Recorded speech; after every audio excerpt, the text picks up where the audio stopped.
Hola chicos, ¿cómo están? Bueno, acá les traigo una nueva clase después de las vacaciones. Varios de ustedes me han comentado que algunas clases les resultaron muy largas, muy difíciles de seguir, así que voy a tratar de hacer la clase más cortita. El tema de hoy es elecciones.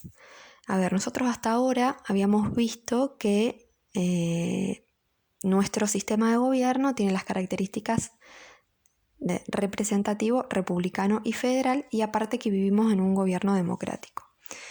Entonces, esta característica de gobierno representativo hace que nosotros tengamos que tener una forma a través de la cual elegimos a nuestros representantes. ¿Por qué? Porque como el sistema de gobierno es representativo, nosotros no ejercemos el poder en forma personal, sino que lo delegamos, o sea, elegimos a algunas personas que lo ejercen en nuestro nombre. Entonces, ¿cómo se delega ese poder? Bueno, se delega eligiendo a las personas que lo van a ejercer. Y ese mecanismo de elección justamente son las elecciones. Entonces, en nuestro sistema de gobierno, las elecciones son un procedimiento central a través del cual funciona el sistema representativo porque permite a los ciudadanos elegir a los representantes que lo van a gobernar. Por eso resulta ser central en un sistema democrático. Aparte de permitir a los ciudadanos elegir a los gobernantes, las elecciones tienen otras funciones que también son muy importantes. Primero, que permite cambiar de forma de gobierno en forma pacífica. Piensen ustedes en la antigüedad, si una persona gobernaba y la ciudadanía no estaba de acuerdo con esa forma de gobierno, tenía que o tomar el poder a través de la fuerza o realizar una guerra. O sea, no había un mecanismo pacífico para reemplazar a ese gobernante. Bueno, ahora las elecciones, ahora sí lo hay y son las elecciones. O sea, las elecciones permiten cambiar de gobierno en forma pacífica. Le permiten a la ciudadanía elegir a una persona, darle un tiempo, que normalmente son 4 años, y si no me gusta cómo gobernó, como ciudadanos tenemos la posibilidad de ir y elegir a otro. Entonces, también esa función es muy importante, que permite cambiar de gobierno en forma pacífica. Otra de las funciones también es muy importante, es que sirve como un mecanismo de control democrático. O sea, para el gobernante, la elección es una forma de que la ciudadanía lo controla. ¿Por qué? Porque si yo estoy de acuerdo o no con ese gobierno, como tengo el derecho al voto, tengo la posibilidad de quitarle el poder en la próxima elección o renovárselo si me pareció que hizo un buen gobierno. Entonces también la elección cumple en este sentido una función de control. Y aparte, también la elección es un procedimiento importante porque justamente permite que los gobernantes sean elegidos por los ciudadanos y no por otros mecanismos, como sucedía antes, que por ejemplo el gobernante heredaba su cargo por herencia familiar o el gobernante se determinaba después de una guerra o de un enfrentamiento armado. Bueno, esto también hace de la elección un mecanismo muy importante porque es el ciudadano el que elige al gobernante y no otra persona. Entonces, siempre cuando hablamos de sistema democrático, la elección va a cumplir un rol fundamental. ¿Quiénes participan en las elecciones? Hay dos partes fundamentales en una elección. Por una parte, los votantes y por otra parte, los partidos políticos. En esta clase vamos a ver votantes y la clase que viene vamos a ver partidos políticos para que no se haga muy largo. ¿Quiénes son los votantes, por un lado? Son las personas que cumplen determinados requisitos y que gozan de derechos políticos. ¿Qué pasa? Ustedes saben que todos los habitantes de Argentina tenemos un montón de derechos. El derecho a la vida, a una vivienda digna, el derecho a la educación, a trabajar. Pero hay un conjunto de derechos que son los derechos políticos, que son todos los derechos que están vinculados con la participación política, que no los gozan todas las personas, sino los gozan solamente algunas personas que cumplen ciertos requisitos. ¿Y qué requisitos hay que tener para gozar de los derechos políticos? Básicamente son ser mayor de edad, o sea, tener 18 años, o vamos a ver que para las elecciones nacionales con 15 años alcanza para ser votante. Ser nacional del país, o sea, en el caso de Argentina, hay que ser argentino, haber nacido acá, o ser extranjero pero haber tramitado la nacionalidad. Y otro de los requisitos que hay que tener para gozar de los derechos políticos es tener domicilio en el lugar donde se va a celebrar la elección. Por ejemplo, si estamos hablando de una elección que se celebra en la provincia de Río Negro para elegir gobernador, el requisito es tener domicilio dentro de la provincia de Río Negro. Una persona domiciliada en la provincia de La Pampa no va a tener derecho a votar. ¿Se entiende entonces? Hay que cumplir ciertos requisitos para poder ejercer los derechos políticos y básicamente son estos tres.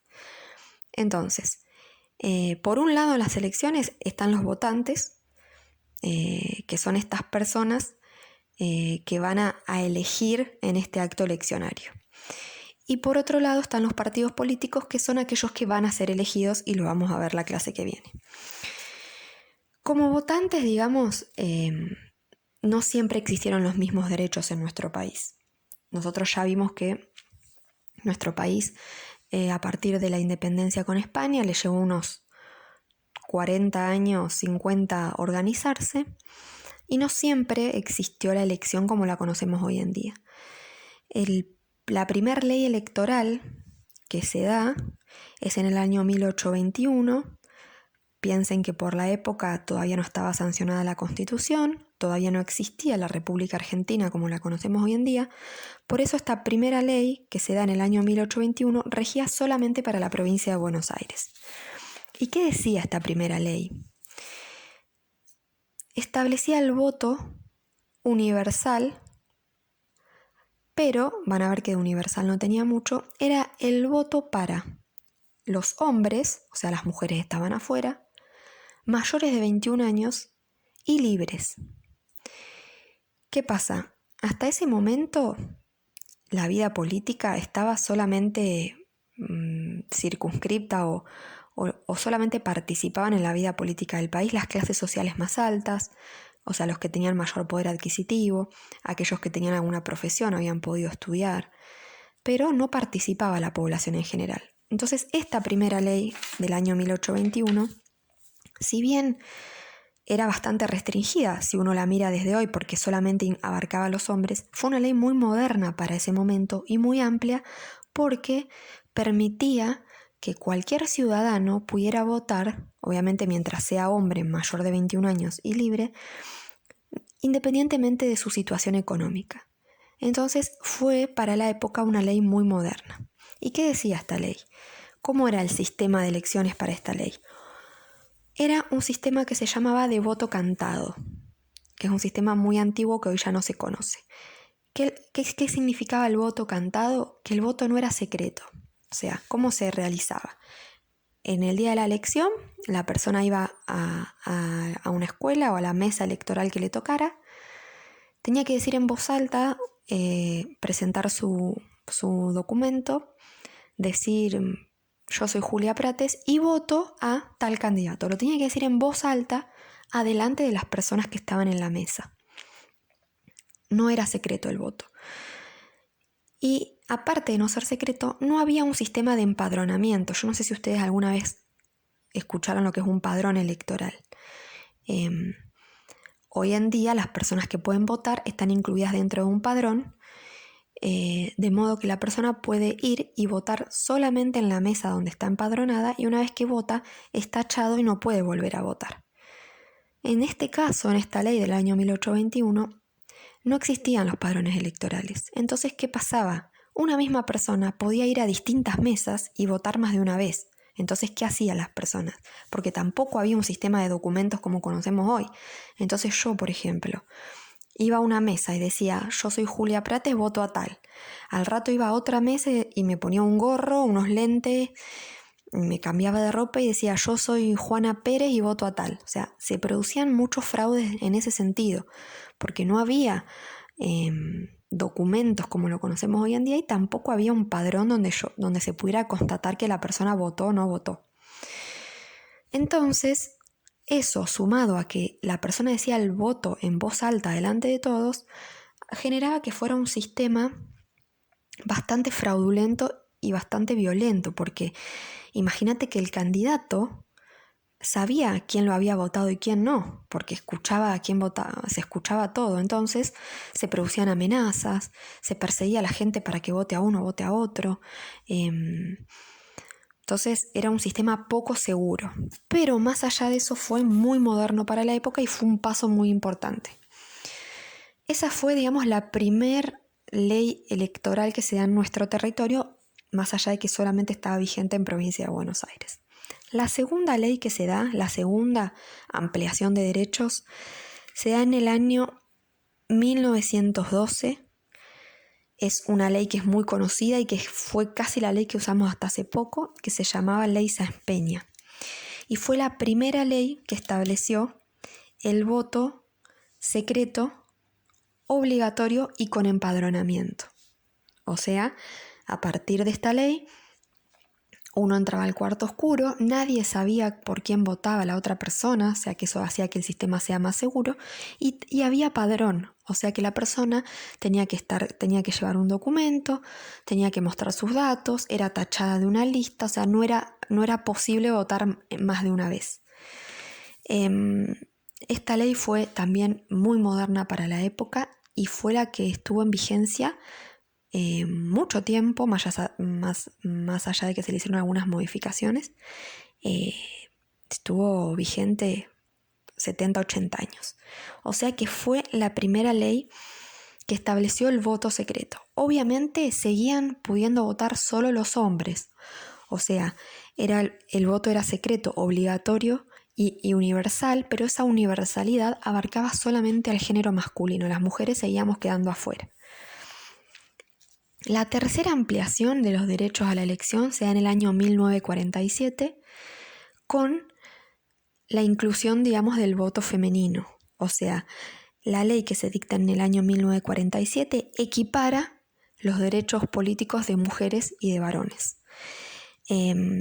Esta ley fue gracias a la organización y a la militancia del reclamo de muchos años, de muchas mujeres. Gracias a esas mujeres que reclamaban mucho antes, es que a partir del 1947 las mujeres podemos votar.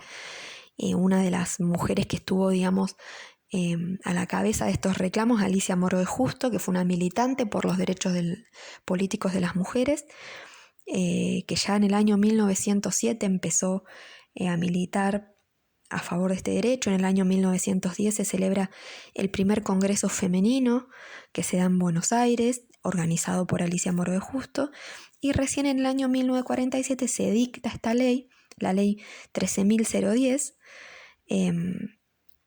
que establece que las mujeres argentinas tendrán los mismos derechos y obligaciones políticos que los hombres argentinos. Hubo algunas provincias, por ejemplo, como la provincia de Santa Fe, que estableció el voto femenino unos años antes. Pero bueno, a nivel nacional, a partir de 1947 es que las mujeres comenzamos a tener el derecho al voto.